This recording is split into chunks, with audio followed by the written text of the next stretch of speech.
Razer Keeo X Full HD Streaming Webcam. Razer replaced its Kiyo with the Keeo X at a lower $80 base price, a level that the Kiyo used to drop to when on sale. It did so by cutting out the ring light, which is useless, and the built-in mic in your laptop, is better than most webcams, anyway, as well as switching to a simple non-swiveling mount.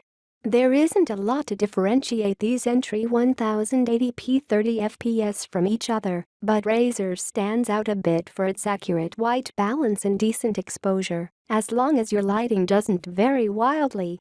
It's new, so the price is still sitting at $80, which still feels high given how stripped down it is, but it's bound to drop during the holiday shopping season and may be worth waiting for if you're not desperate.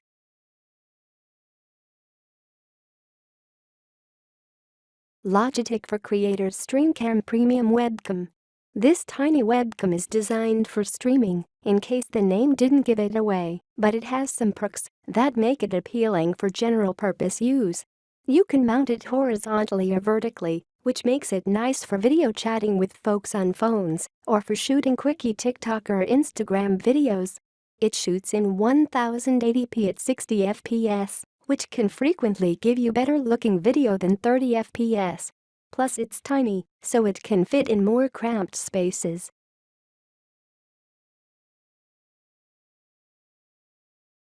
Dell UltraSharp HDR 4K Webcam with Privacy Cover, HD USB Computer Camera. Like this Logitech Brio, the Dell UltraSharp Webcam's 4K resolution lets it zoom in on your face with less degradation than a 1080p model, and it's a respectable webcam for streaming or a quick and easy option for shooting 4K video direct to your PC.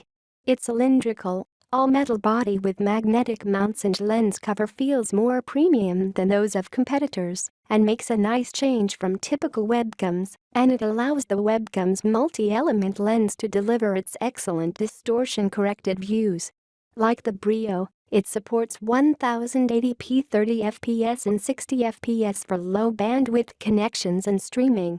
Plus, if you've got a modern Dell laptop, it supports the company's Express sign-in to automatically detect and put the system to sleep when you leave, and then to wake and sign you in when you sit back down. There's no microphone, but the mic array on a decent recent laptop should be better than any mic you'll get on a webcam. And the software, which allows you to save custom presets and provides a lot of the features, doesn't work on the Mac.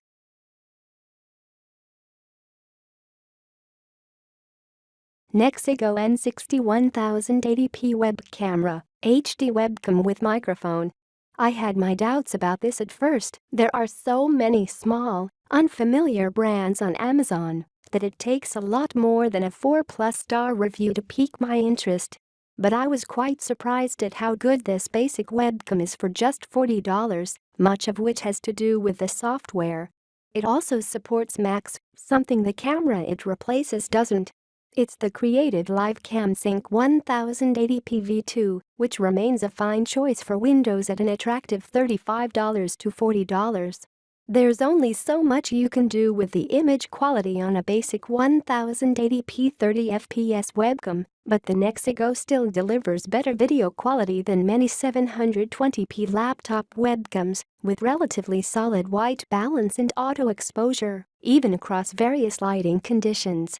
Don't expect great 1080p picture quality at full-size viewing or in low light, though. There you can see noise and softness, though it's no worse than most 1080p webcams under $100.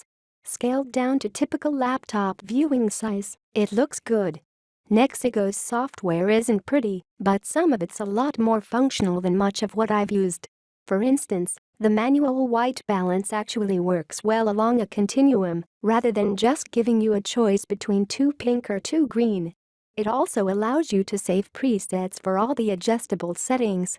It doesn't currently work with macOS Monterey, so I couldn't test that, but the company promises an update to support the latest version of the OS within the next couple of months. It's got a built-in mic, though the audio is disappointing.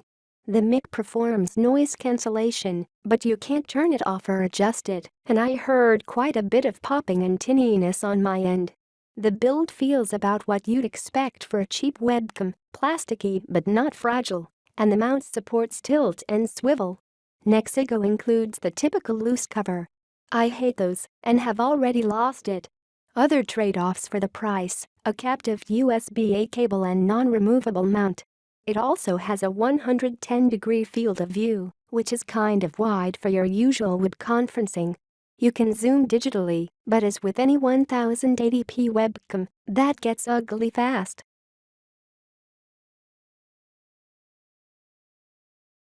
Absbit Tiny PTZ webcam, AI-powered framing and gesture control, full HD 1080p webcam with dual omnidirectional mix.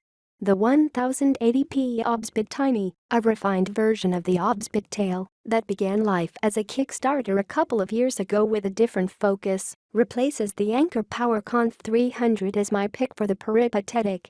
Though it's larger overall than most webcams, it's smaller than it looks, and it's worth the extra bulk for the built-in gimbal that lets it tilt and rotate to track you. That means it can cover you over 180 degrees without requiring zooming out until you're just a tiny head in the frame. And it tracks quite well. It also has limited gesture controls to control face lock for tracking and to zoom, which come in handy. The design is great as well, with a magnetic attachment to the mount and a large LED that not only tells you if it's on, but that indicates if it's currently focused on anything.